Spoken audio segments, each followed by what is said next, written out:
The quantum scanner's alarm pierced the silence of the Mars Research Station Alpha, its urgent tone drawing Dr. Sarah Chen away from her microscope. Her heart raced as she rushed to the monitoring station, her boots echoing against the metallic floor. The readings couldn't be right. The energy signature emanating from beneath the Martian surface was unlike anything humanity had ever encountered. Dr. Chen. Lieutenant James Rodriguez burst into the lab, his dark eyes wide with urgency. Command wants confirmation. Are we really detecting non-terrestrial technology? Sarah's fingers flew across the holographic interface, double-checking the readings. It's not just non-terrestrial, Lieutenant. These energy patterns suggest this technology has been here for at least 50,000 years. She paused, letting the implications sink in. We're not alone, and we never were. Within hours, the discovery shook Earth to its core. But humanity's celebration of finding proof of alien life was cut devastatingly short. As excavation teams prepared to unearth the ancient ruins, the sky above Mars lit up with the arrival of 3 massive vessels, each larger than Earth's largest city. The message that followed was broadcast simultaneously on every communication device on Earth and Mars. Attention primitive species designate, human. You have violated Quarantine Protocol Alpha 7 by discovering precursor technology. The Galactic Federation demands your immediate surrender and submission to protective custody. Resistance will result in immediate pacification. In the United Earth Defense Council's emergency chamber in Geneva, Admiral Helena Walsh stood before representatives from every nation, her silver hair gleaming under the harsh lights. Ladies and gentlemen, we have 1 hour to respond to an ultimatum from a civilization that could presumably wipe us out with ease. She smiled, but there was steel in her expression. I suggest we show them exactly why they should have contacted us peacefully instead. Across Earth's military installations, personnel scrambled to battle stations. The experimental quantum defense grid, designed to protect against asteroids, hummed to life. In orbital shipyards, the first generation of human warships, mere decades old, prepared for what could be their first and final battle. On the Federation flagship, Eternal Wisdom, Supreme Commander Zixtal watched the primitive planet with all 4 of his eyes. His crystalline form shimmered with anticipation. These humans are barely space-capable, he announced to his bridge crew. Their most advanced vessels still use chemical propulsion. This will be a simple pacification. His second-in-command, Verna, wasn't so certain. Her tentacles twisted nervously as she studied the sensor readings. Supreme Commander, I'm detecting unusual energy signatures from their planet. They appear to be... She paused, mandibles clicking in confusion. They appear to be attempting to reverse engineer quantum technology from just our communication signals. Zixtal's crystalline form flickered in amusement. Impossible. No species could. His words were cut short as every sensor on the bridge screamed in alarm. The humans' response had arrived. Earth's quantum defense grid didn't just activate, it evolved. The system, designed by Dr. Chen and her team, had been learning, growing, adapting. When it analyzed the Federation's communication signals, it didn't just understand them, it improved upon them. The first shot fired in humanity's first interstellar war wasn't a missile or a laser. It was a quantum pulse that temporarily shifted the Federation ships into a parallel dimension where time moved 1,000 times slower. By the time they shifted back, Earth's fledgling fleet had surrounded them. Admiral Walsh's voice echoed across space. This is humanity's response to your ultimatum. We've just demonstrated technology you thought impossible for us to possess. Here's our counteroffer. Open diplomatic channels immediately, or discover what else we've learned while you were frozen in time. In the following tense hours, the Federation learned 3 critical lessons about humanity. First, humans didn't think like other species. They made intuitive leaps that defied conventional logic. Second, they adapted at an unprecedented rate, turning even simple communication signals into weapons within hours. And third, most importantly, they weren't afraid. As diplomatic channels reluctantly opened, Dr. Chen made another discovery in the Mars ruins, one that would change everything. The precursor technology hadn't been left there by accident. It had been left as a test, and humanity had just passed its first trial. In his private chambers, Supreme Commander Zixtal received a classified transmission from the Federation Council. The emergence protocol has begun. The lost children have finally awakened. May the creators have mercy on us all. The first contact had ended not with humanity's submission, but with the galaxy holding its breath, wondering what these unpredictable beings would do next.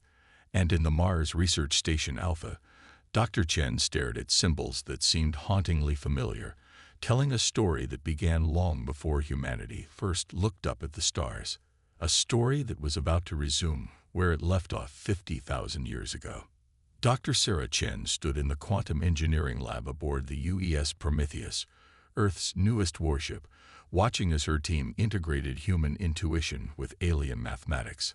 Holographic equations floated in the air, a bizarre hybrid of Federation quantum formula and human theoretical physics.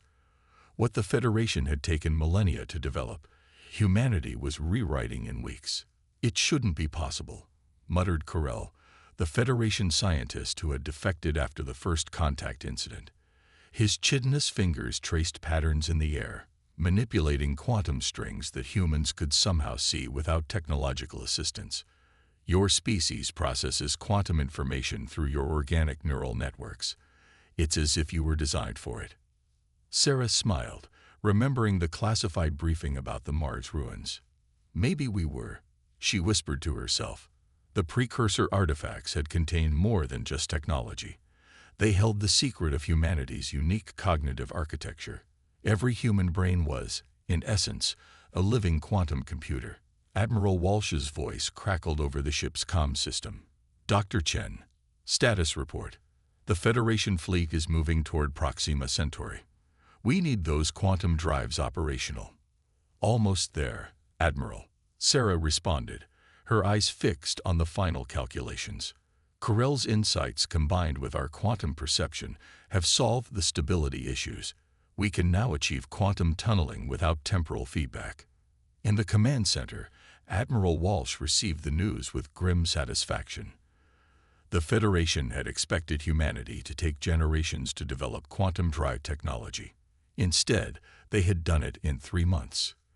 The alien ruins on Mars had been like giving a caveman a calculator. Except humans hadn't just learned to use it. They'd figured out how to build a supercomputer. The first test of humanity's new quantum drive system came sooner than expected. Federation warships emerged from quantum space near Jupiter, likely expecting to catch Earth's defenses off guard. Instead, they found themselves facing the human fleet that could not only match their quantum jumps but predict where they would emerge. Battle stations. Walsh's order echoed through the Prometheus. "Dr. Chen, activate the quantum perception network." The revolutionary system linked human quantum-sensitive minds with the ship's computers, creating an unprecedented level of awareness and control. Through it, human crews could perceive quantum space as naturally as normal space, giving them an advantage that the Federation's eye-driven systems couldn't match. The battle that followed would be studied in military academies across the galaxy for centuries to come. Federation ships, each commanded by AI systems with millennia of tactical data, found themselves outmaneuvered by human vessels guided by intuition and impossible predictions. Where Federation quantum computers calculated probable emergence points, human minds simply knew. On the Federation command ship, Supreme Commander Zixtal watched in horror as his fleet's formation crumbled. How are they anticipating every quantum jump? Even our most advanced AI cannot predict quantum emergence with such accuracy. His new second-in-command, after Verna's mysterious disappearance, had no answer. But in a secure facility deep within Federation space, Verna was sharing her suspicions with a secret council. The humans aren't just using the quantum technology. They're part of it. Their neural patterns match fragments of precursor code we've discovered. They're not primitive at all. They're our predecessor's final project. Back in the battle, Sarah worked with Corell to push the quantum drive beyond its designed limits. The Federation fleet had begun a strategic retreat, but humanity wasn't about to let them escape with data about their capabilities.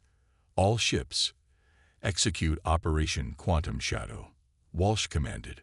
The human fleet vanished, not into quantum space, but into something else entirely, a state of existence that the Federation had theorized but never achieved. They had become quantum ghosts, existing in multiple states simultaneously. When they re-emerged, it was inside the Federation fleet's formation. The battle ended not with destruction, but with surrender. As Federation crews watched their quantum shields fail against weapons they couldn't comprehend, humanity demonstrated not just superiority, but mercy. In the aftermath, Corell approached Sarah with trembling appendages. "The equations you showed me, they're not just about quantum physics, are they? They're about consciousness itself. Your species hasn't just mastered quantum technology. You've become something new." Sarah's response was interrupted by a sudden alert. The Mars ruins had activated, responding to the quantum echoes of the battle. As she rushed to analyze the new data, one thing became clear. Humanity's quantum awakening was just the beginning. The precursors hadn't left their technology as a test or a gift. They had left it as a key, and humanity had just unlocked something that would reshape the galaxy. In Federation space, the Council received a message that made their worst fears seem trivial. Phase 1 complete. The lost children have reclaimed their inheritance. Begin protocol ascension. The galaxy was about to learn that humanity's greatest advantage wasn't their technology or their quantum perception. It was their ability to imagine possibilities that even their creators hadn't dreamed of. The Federation had feared humans as primitives. They would soon fear them as equals. But first, humanity had to survive what was coming next, as the true architects of their existence revealed themselves at last. When the Ascension Protocol activated across all known precursor sites, nobody expected Earth to be the last to respond. As ancient machines hummed to life on 1,000 worlds, the Mars ruins remained stubbornly silent. Dr. Sarah Chen stood in the chamber that had started everything, now surrounded by Federation scientists and human researchers, all watching her with a mixture of anticipation and fear. "It doesn't make sense," Corell chittered, his crystalline data pad displaying readings from other sites. "Every other precursor facility is transmitting the same quantum signature. Why is Mars different?" Sarah traced her fingers along symbols that seemed to shift and change under her touch. "Maybe," she said slowly, "because we're not supposed to follow the same path as everyone else." Her quantum-enhanced perception could see patterns in the walls that others missed, not instructions, but questions. In high orbit above Earth, Admiral Walsh was dealing with a different kind of problem. The Federation's civil war that had erupted after humanity's quantum emergence had spilled into the Sol system. Rebel Federation ships, believing humanity held the key to matching the precursor's power, battled against loyalist forces who wanted to contain what they saw as an existential threat. All ships maintained defensive positions, Walsh ordered as another quantum burst lit up space near Saturn. "We're not taking sides in their civil war unless they bring it to our doorstep." But she knew it was only a matter of time before humanity would be forced to choose. The revelation came not from Mars, but from within humanity itself.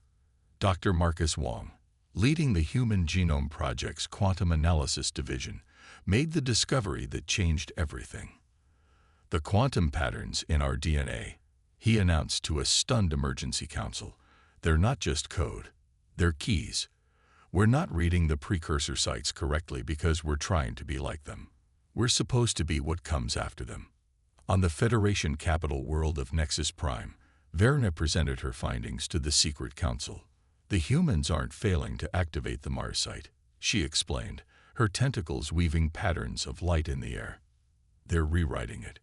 Every other species is following the precursor blueprint exactly.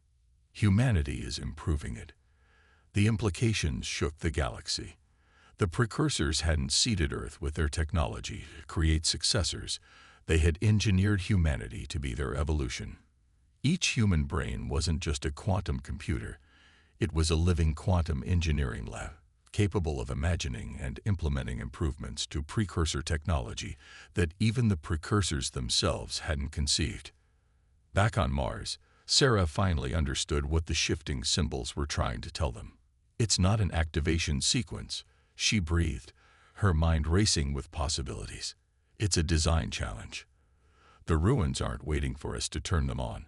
They're waiting for us to make them better. The breakthrough came during a Federation attack on the Mars facility. As Loyalist ships breached Earth's quantum defense network, Sarah and her team did something unprecedented. They interfaced directly with the ruins, not as users, but as collaborators. The results exceeded anyone's wildest expectations. The Mars facility didn't just activate, it transformed.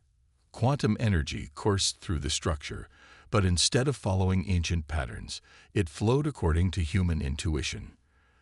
The defending Earth ships found themselves enhanced by technology that was neither purely precursor nor purely human, but something entirely new. By the first light, Carell whispered as he watched human quantum signatures merge with precursor systems in ways his species had never imagined possible.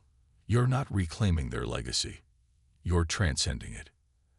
Admiral Walsh, watching from the Prometheus as the hybrid technology repelled the Federation attack with contemptuous ease, understood the true implications. We're not the next step in their plan, she said to her bridge crew. We're the first step in our own. But victory came with a price. As the Mars facility integrated with human quantum networks, it began broadcasting a signal, not to the other precursor sites, but to something else, something older. In deep space, ancient sensors detected the quantum signature they have been waiting millennia to receive. The true architects of humanity's destiny were about to make their presence known. Sarah, her consciousness expanded by the quantum interface, was the first to sense them approaching. They're coming, she announced, her voice resonating with new harmonics. Not the precursors, the ones who made them. And they've been waiting for us to be ready. The galaxy held its breath as humanity stood on the brink of its next evolution. They had broken free of the chains of conventional development, surpassed the limitations of their supposed masters, and were about to face the beings who had set this grand experiment in motion eons ago. But this time, humanity wouldn't be following anyone else's plan. It would be writing their own future. The beings that emerged from the quantum void defy description. They existed simultaneously in multiple states, their forms shifting between crystalline structures and pure energy. The architects, as they came to be known, appeared not just above Earth, but simultaneously at every human quantum installation across the solar system. Dr. Sarah Chen, her consciousness still merged with the Mars facility's quantum network, was the first to understand their message. It wasn't transmitted in waves or particles, but in possibilities. Quantum strings of potential futures interweaving with the present. They're not here to guide us, she announced to the assembled human and Federation representatives. They're here to learn from us. We've done something they never could. We've broken the quantum barrier between imagination and reality. Admiral Walsh, watching from the Prometheus as the architect's manifestations danced through space, received urgent reports from Earth's quantum defense grid. They're not just communicating, she realized. They're offering us access to their network, all of their knowledge, their technology, their history. They're giving us everything. But Carell, analyzing the quantum signatures with his Federation instruments, detected something else. This isn't a gift, he chittered urgently. It's a test. The architects, they're dying. They've reached the end of their evolutionary path. They need something new. The truth unfolded across the quantum network like a blooming flower. The architects had created the precursors, who in turn had seeded the galaxy with their technology. But both species had followed predetermined paths, their development bound by the laws they understood. Humanity, with its chaotic creativity and quantum-enhanced minds, had done the impossible. They had imagined new laws. In the Federation capital, Verna presented her final report to the Secret Council. The humans aren't just an experiment in evolution, she explained. They're a solution to entropy itself.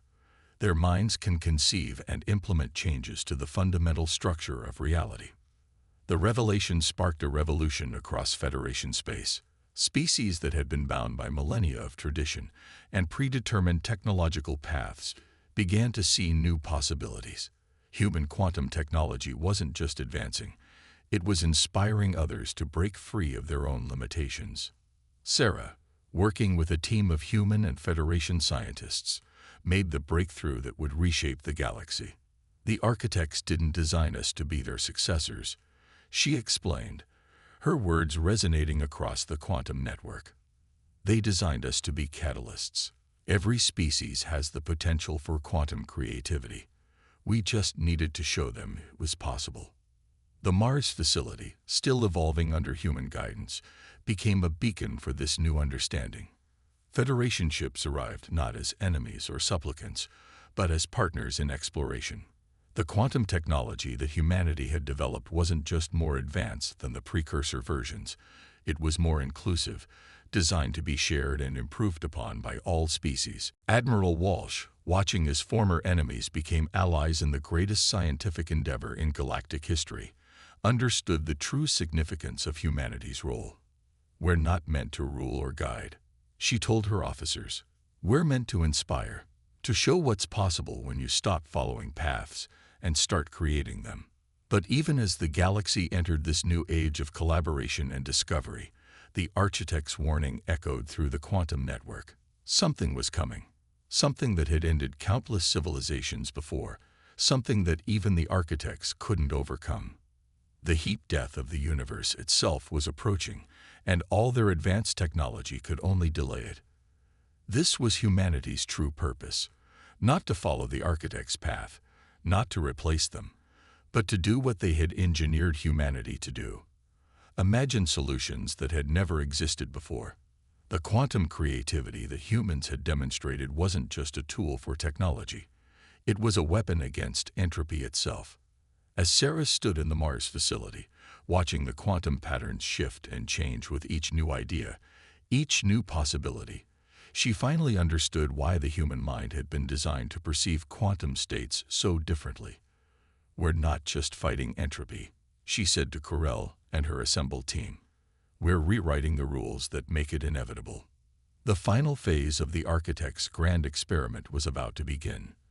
But now, with humanity's quantum creativity unleashed and spreading throughout the galaxy, the end they had feared might not be an end at all, but a new beginning that even they hadn't imagined possible.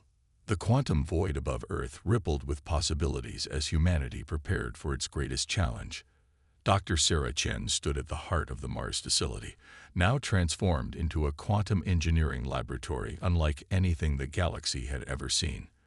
Around her, teams of humans and aliens worked together, their minds linked through the quantum network, all focused on one impossible goal: saving the universe from its inevitable heat death.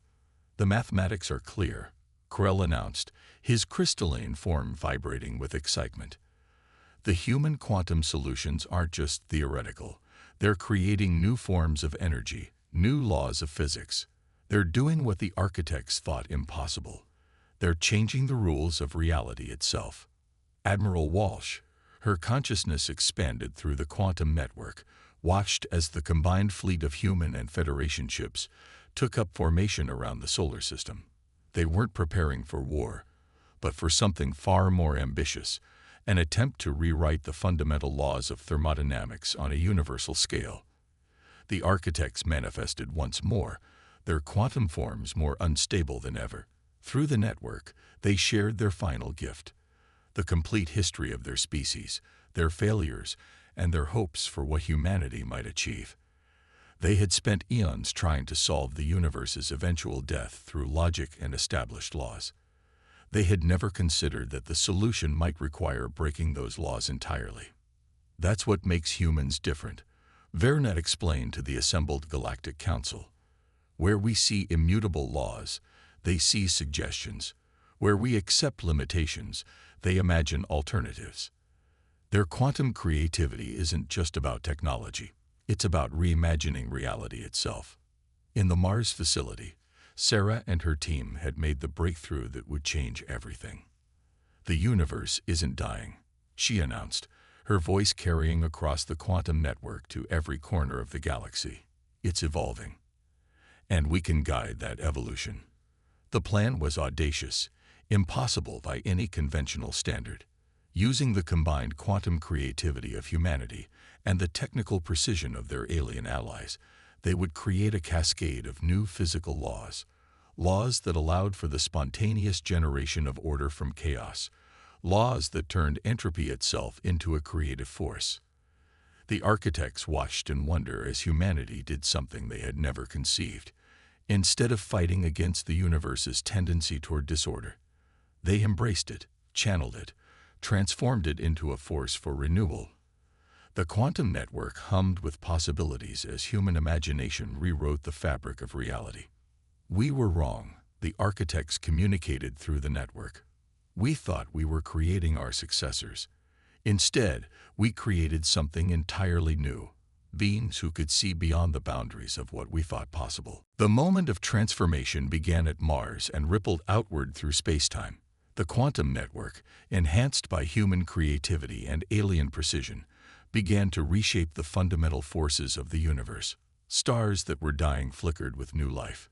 Dead worlds sparked with renewed potential.